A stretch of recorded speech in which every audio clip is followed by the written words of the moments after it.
Guillaume Andreu, il a lui aussi un institut. Il forme des personnes donc au niveau base, techniciens, praticiens au niveau de la PNL. J'adore ce gars, je vais vous dire pourquoi. Parce que c'est un gros déconneur.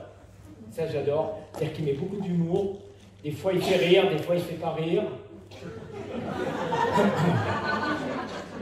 Mais par contre, c'est un expert des neurosciences. Il en a plein la tête, j'ai même pas 10% de ses connaissances. Et c'est pour ça qu'il va venir ici. Il va prendre le temps de vous faire un accompagnement à la hauteur de toutes ses connaissances et de sa personne. Messieurs, dames, je vous demande d'accueillir Guillaume Andreu, s'il vous plaît. Merci.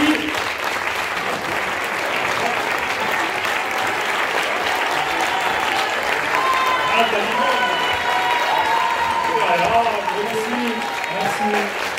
Vous avez payé Alors j'étais venu justement pour avoir ça. Donc comme je l'ai eu... Merci, bonsoir, on le remercie. Allez, faites-toi plaisir.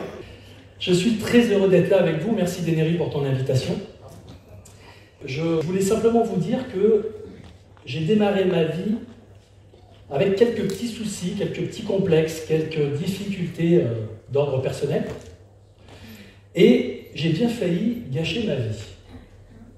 J'ai bien failli gâcher ma vie parce que je me suis beaucoup mis à l'écoute de l'environnement et de ce qu'on me demandait et de ce qu'il fallait être. Le truc, c'est que moi, j'avais un cerveau plutôt, on va dire, en énergie du côté droit que du côté gauche. Donc, j'étais plutôt dans l'improvisation et dans la réaction dans la vie que dans la proaction et dans l'anticipation et dans l'organisation. Donc très jeune, on a commencé à me dire, enfin très jeune, quand j'étais ado, on a commencé à me dire, bah, Guillaume, qu'est-ce que tu veux faire dans ta vie, vers quoi tu veux tendre, etc. Et moi, les seules choses auxquelles je pensais, c'était m'amuser, me faire plaisir, me faire du bien. Sauf qu'on me disait, bah non Guillaume, la vie c'est pas ça. La vie, on se fait pas plaisir, on se fait pas du bien. La vie, c'est dur. La vie, ça demande de se former, ça demande d'apprendre, ça demande de s'endurcir pour pouvoir aller de l'avant. Et donc j'ai commencé à intégrer ces messages-là quand j'étais jeune. Et à un moment donné, j'ai quand même eu la chance d'avoir un don, un talent, qui était celui du dessin. Donc, sur mon bulletin de notes, en gros, il y avait à peu près toutes les notes en dessous de la moyenne ou au niveau de la moyenne. Et en dessin, j'avais des très bonnes notes. Donc on me disait toujours, bah, Guillaume, c'est bien d'avoir ce talent. Tu fais du dessin, mais ça suffit pas. Il faut que tu sois bon dans les matières dans lesquelles tu n'es pas bon. Donc il va falloir te forcer. Vous connaissez le truc? Il va falloir faire des efforts. Et moi, je n'avais pas du tout envie de faire des efforts. Ce n'était pas dans ma logique. Donc j'ai continué à avancer comme ça. Puis au bout d'un moment, je me suis dit, finalement, peut-être que ce que je pourrais faire, et donc ce qui m'est venu à l'esprit à ce moment-là, quand je voyais le monde autour de moi, je voyais un monde avec des défauts, avec des problèmes. Et mon esprit avait tendance à focaliser sur les défauts et sur les problèmes. Donc, j'étais orienté problème et je voyais tout ce qui n'allait pas, chez les gens, autour de moi, dans l'environnement. Donc, quelque chose qui n'était pas harmonieux, quelque chose qui n'était pas beau, ça me touchait dans ma sensibilité, ça me gênait. Donc, je me suis dit, ben, je vais pouvoir peut-être utiliser ma créativité et mon don du dessin pour changer le monde, mais on va dire le changer par le matériel, par le design, par l'agencement d'intérieur. Et là, je me suis dit, ça y est, je crois que j'ai trouvé ma voie.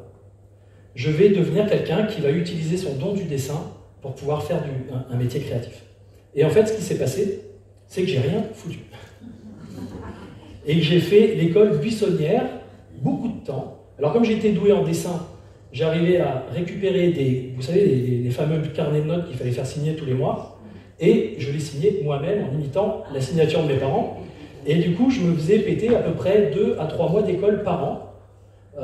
Sur, on va dire, 2-3 ans de collège, lycée. Et en fait, j'allais faire ma vie et je faisais autre chose que d'aller à l'école, parce que ça ne m'intéressait pas du tout d'aller à l'école. Je ne comprenais pas le sens. J'avais pas de vision. J'avais pas de vision de ce que pourrait être mon avenir. Mais quand je dis une vision, c'est pas une vision créée de toutes pièces, je dirais avec mon mental, pour faire plaisir à papa, à maman, à la société, en disant « Guillaume, il faut que tu deviennes cette personne, ou il faut que tu fasses telle chose dans ta vie ». J'avais pas de vision inspirée.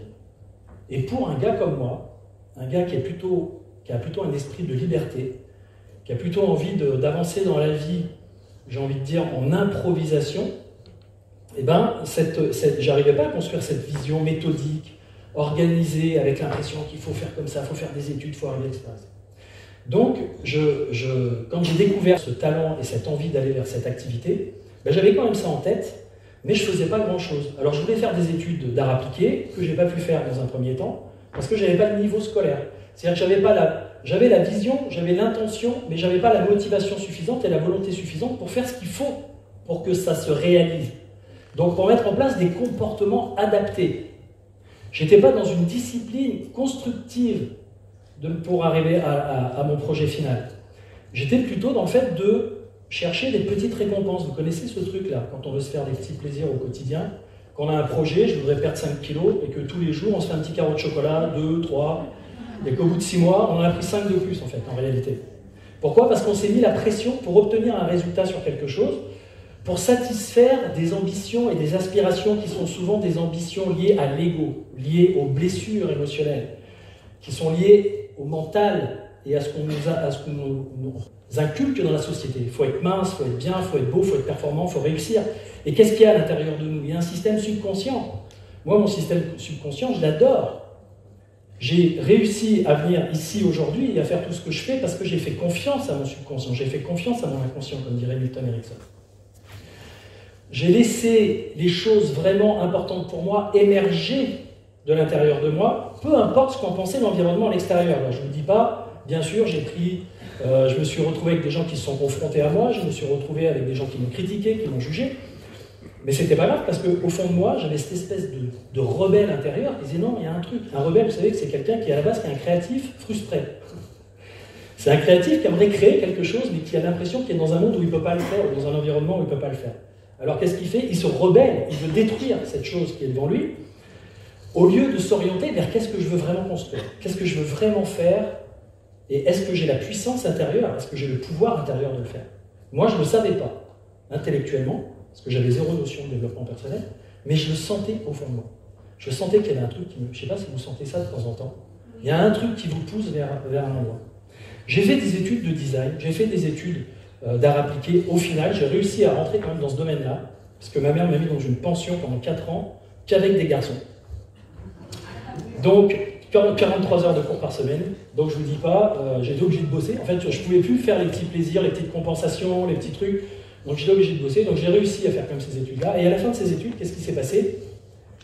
J'ai pas osé me lancer dans cette activité. Pourquoi? Parce que ma vision n'était pas assez forte. En fait, ma vision, elle était orientée sur un genre de succès. Je voulais être le Philippe Stark du design. Et a priori, j'avais pas l'impression d'en avoir vraiment les qualités. Donc à un moment donné, je me suis dit, tu vises peut-être un peu trop haut là.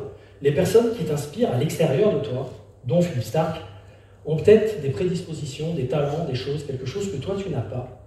Et peut-être que tu es en train de te tromper de voie et que tu vas finalement t'enfermer, même si j'adorais, hein, je faisais du dessin, j'étais créatif, tout ça, je me débrouillais bien. J'ai pas osé aller chercher du boulot.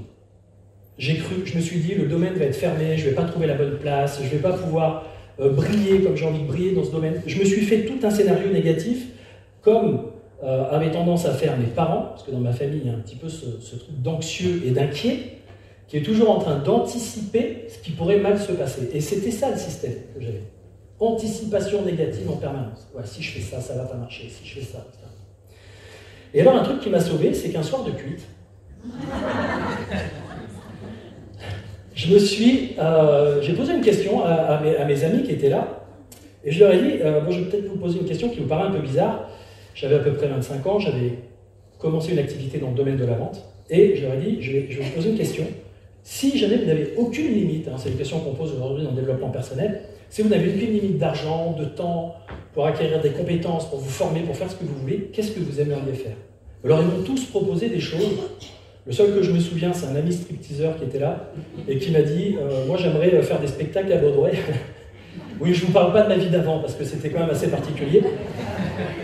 Et du coup, et alors bon, ils font le tour de table, et puis à la fin, ils me disent, et toi, Guillaume, alors, qu'est-ce que tu veux faire, qu'est-ce qui te parle et tout. Et puis alors moi, comme je ne suis pas quelqu'un qui était dans justement ce genre de vision, je ferme les yeux comme ça, j'attends. Et je me vois sur une scène, avec un pupitre, Alors bon, c'est pas forcément comme aujourd'hui, mais, les bras comme ça, en train de parler à des gens, et je leur dis, ça c'est bizarre, je suis sur une scène, je parle à des gens. Moi, Guillaume, comment je peux me retrouver sur une scène à parler à des gens? J'étais vendeur de téléphone mobile à l'époque. Je sortais des bureaux d'études, donc ça n'avait rien à voir avec ça.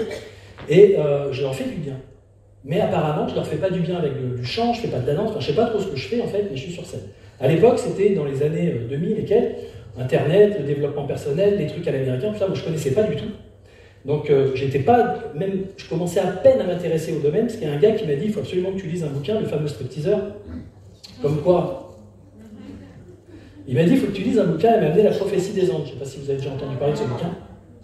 Et donc ça a été pour moi le moment où il a commencé à y avoir des révélations, et j'ai mis un peu le doigt dans ce domaine-là. Et à partir de là, cette vision, elle ne m'a pas quitté.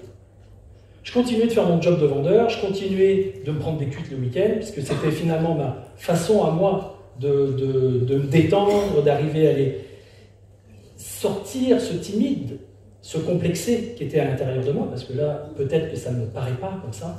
J'ai fait beaucoup d'hypnose et de PNL. Pour ça, vous me voyez à l'aise, mais vous m'auriez connu il y a quelques années en arrière, ce n'était pas du tout le cas. Ça aurait été impossible pour moi d'être sur cette scène.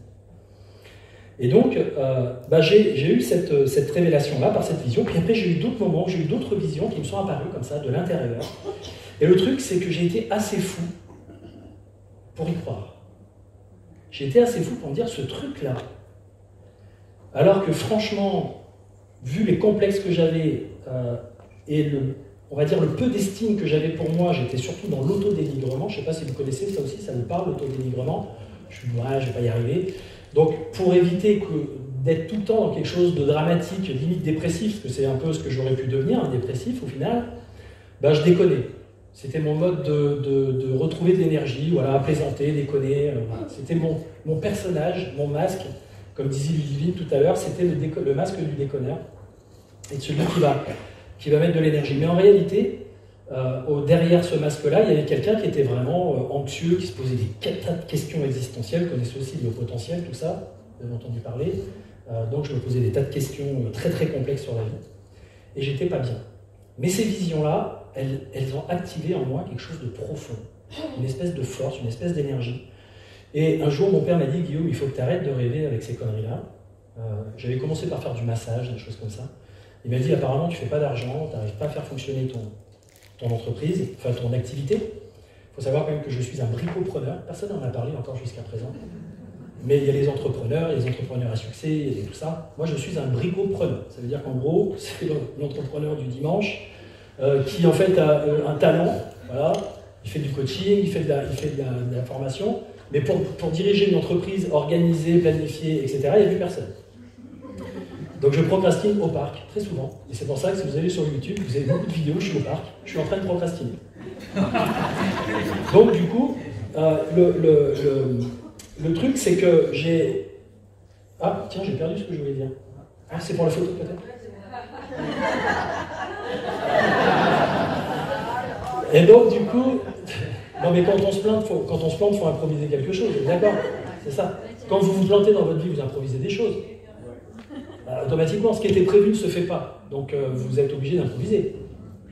L'idée c'est de le faire dans une bonne énergie. Parce que là je pourrais me dire, ah non, j'ai perdu mon texte. Bon, j'avais pas de texte là, de toute façon je ne peux pas le faire. Mais j'ai perdu par contre le fil de mon idée.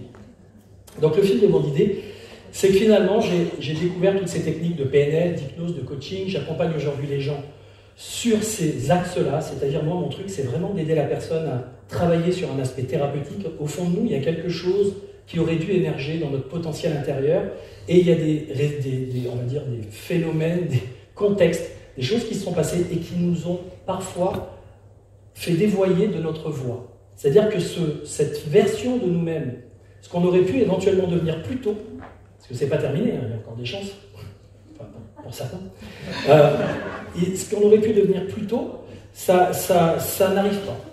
Et en fait, on a l'impression de passer par une voie de dérive, un chemin de dérive, on se plante, on galère. Ça a ses avantages.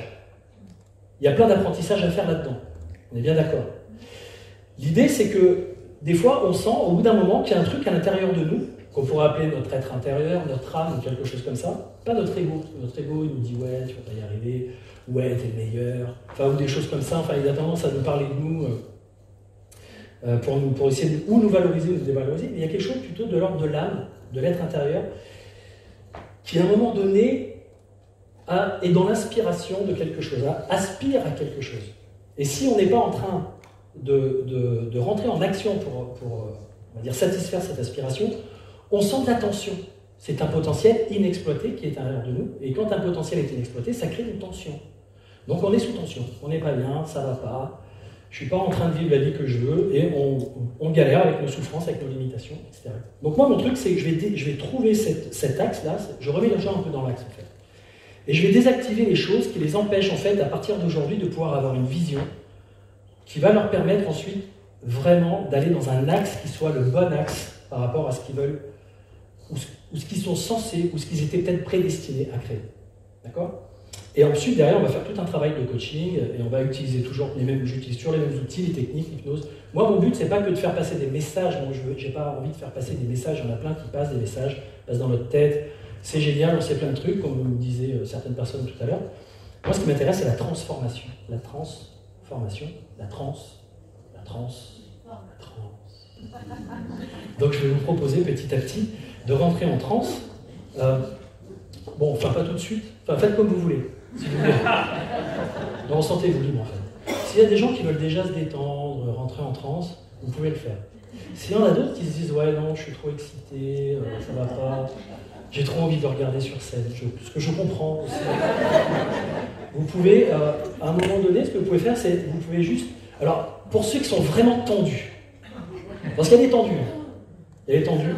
Pour ceux qui sont vraiment tendus, je vais vous proposer de penser à tout ce qui vous énerve en ce moment, tout ce qui vous préoccupe là, tout ce qui fait qu'à l'intérieur vous êtes là avec des conflits, trucs, j'ai envie de le faire, mais je peux pas, telle raison, tel truc. Proposez de penser à tout ça, de fermer vos yeux, comme ça vous ne vous voyez pas entre vous, ça vous évite d'avoir honte. Et vous allez vous contracter musculairement, vraiment contracter tout votre corps en pensant à ce qui vous stresse, à ce qui vous tend. Allez-y, il y a des trucs qui vous tendent, je suis sûr.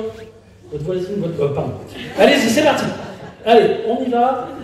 On se tend. Oh, tendez-vous les bras, tout crispez vos pieds, vos orteils, pensez à tout votre corps, vos épaules, votre tête, tendez votre front, tendez vos yeux, tendez tout ce que vous avez à tendre. Déliré, je te vois venir. Et hop, relâchez-vous, respirez, et à partir de maintenant, vous allez vous détendre tranquillement, et je vais vous amener à aller voir dans votre boule de cristal intérieure. Vous avez à l'intérieur de vous une boule de cristal, vous ne savez pas.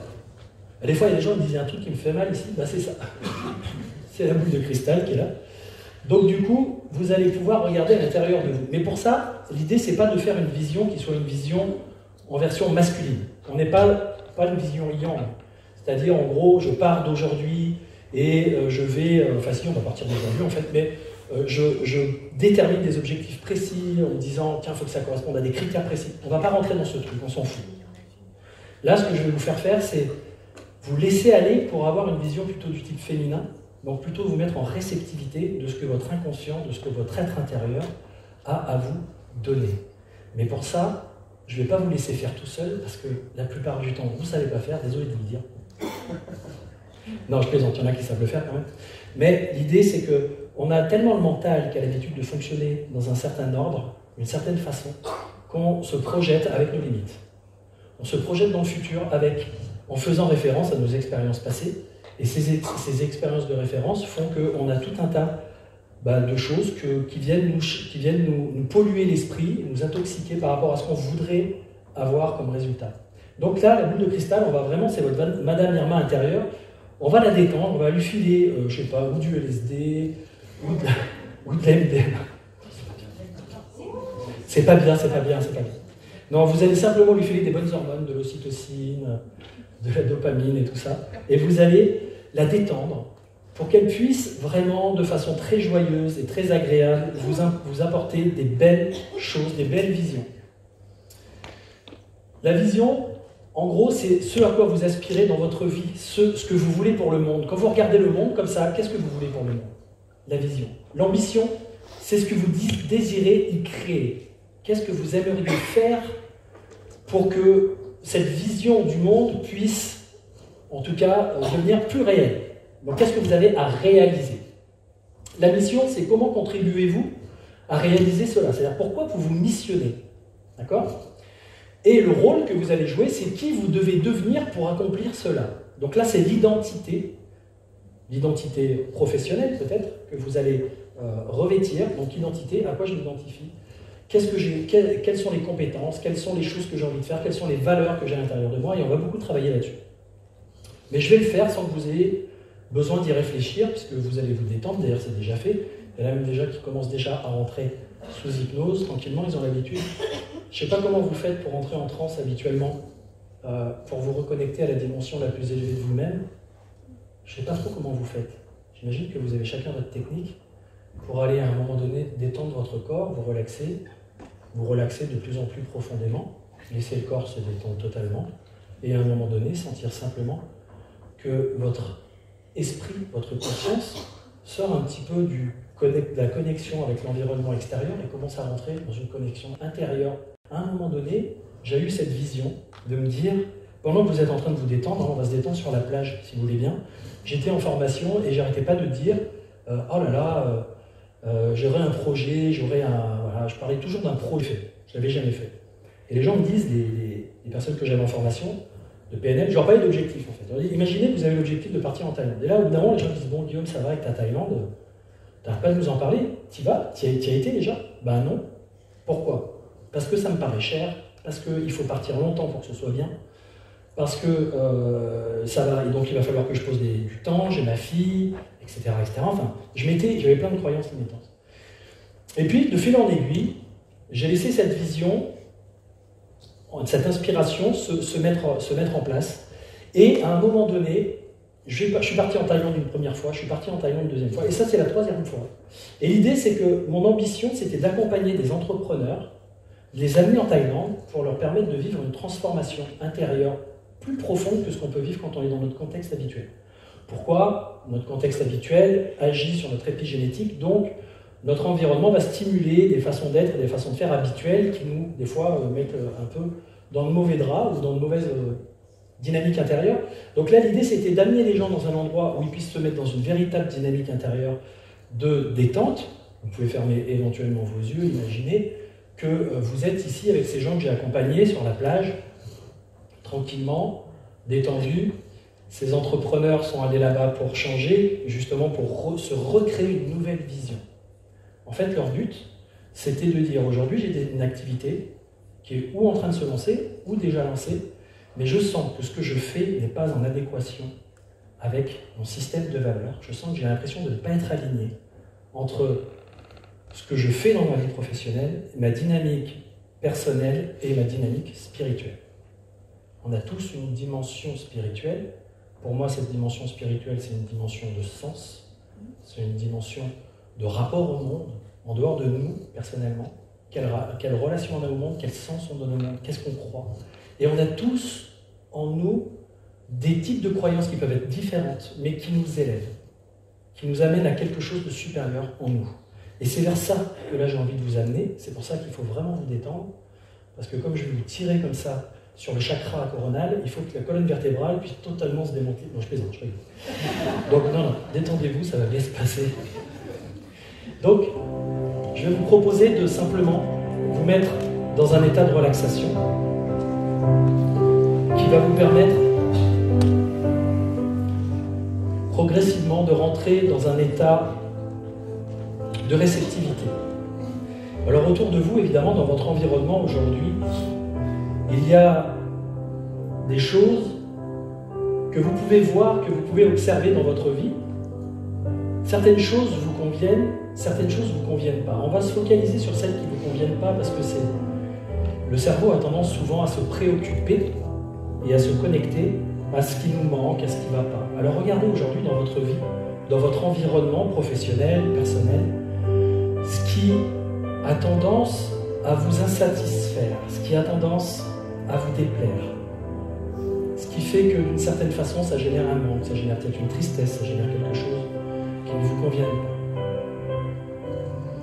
Et puis on va laisser une autre partie de vous, une partie inconsciente de vous, on va la laisser peut-être penser, comme ça, parallèlement à ça, à ce que vous aimeriez à la place de ça dans votre vie, pour vous sentir mieux. Qu'est-ce que vous aimeriez à la place de ces choses dans votre environnement, peut-être ces personnes, ces lieux, ces contextes de vie qui ne vous conviennent pas. Et puis, on va voir que dans cet environnement, évidemment, vous avez la possibilité d'agir et que vous avez un certain nombre de comportements, de façons d'être en relation avec le monde et avec votre environnement.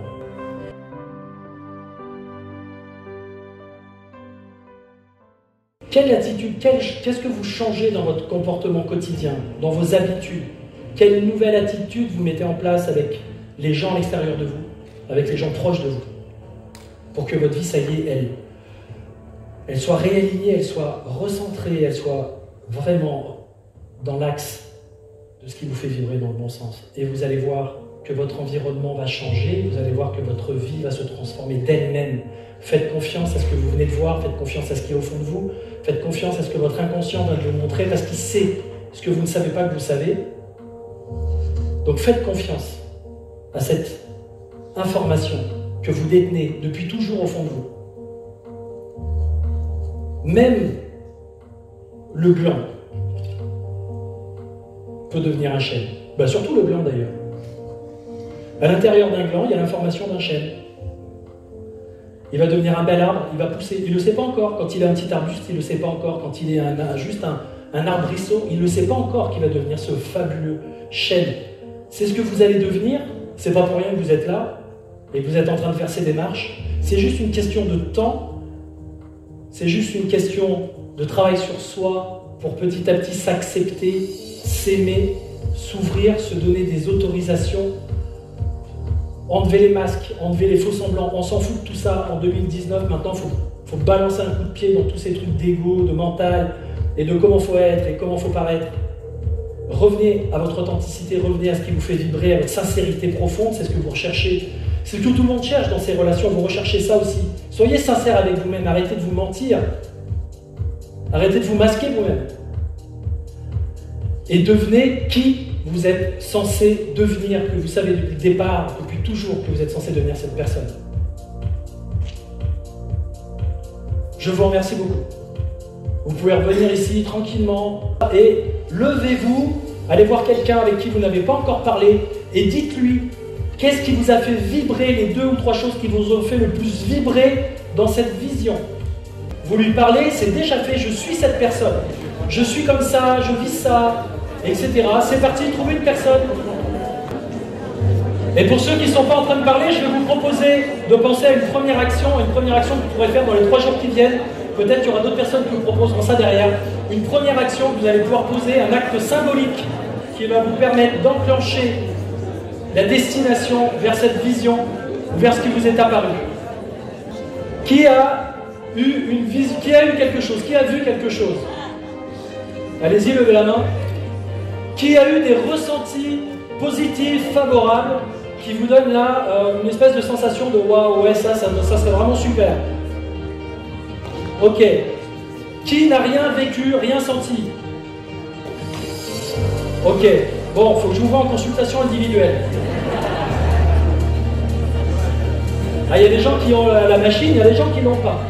Donc s'il y a des personnes qui n'ont pas pu profiter de cette vision, sachez que c'est super important d'aller au bout, de la vivre et surtout de faire tout le travail de processus d'activation neuro-émotionnelle, des valeurs qui va avec derrière, parce que c'est ça les moteurs, c'est ça qui va nous mettre en action. Et aussi la correction des comportements, n'hésitez pas, venez me voir, je vous accompagnerai avec plaisir, en individuel bien sûr. Sinon vous me retrouvez sur YouTube, vous pouvez voir une conférence sur les neurosciences qui a été vue à peu près 200 000 fois, donc elle est un peu virale celle-là, et qui va vous expliquer tout ce que je viens de vous faire, ce que ça fait dans votre corps au niveau de la neuroscience. Ça s'appelle développement personnel, par où commencer, développement personnel, où commencer, ou par où commencer, je ne me souviens plus. Allez voir ça, ça va vous donner des informations qui vont vous encourager à développer cette vision. Je vous remercie beaucoup. Bien. Guillaume Andreu, monsieur là, vous a proposé un voyage antérieur, spirituel, aller chercher des choses intérieures. Ah, c'est un sacré voyage, hein? Ça va? Vous êtes parti là. Je veux regarder, j'étais en haut là. Ah, il y en a pour certains, bah, ça fonctionne, d'autres un petit peu moins, d'autres, bah, c'est pas votre truc, et c'est complètement ok, d'accord? Mais je trouvais intéressant, en tout cas, d'avoir justement un accompagnement comme ça parmi cette journée qui va vous permettre, là ça va très très loin, ce qu'il vous a proposé Guillaume, c'est effectivement d'aller très très loin dans l'inconscient, d'accord, et de commencer à faire switcher certaines choses. Ok, on l'applaudit une nouvelle fois, merci Guillaume.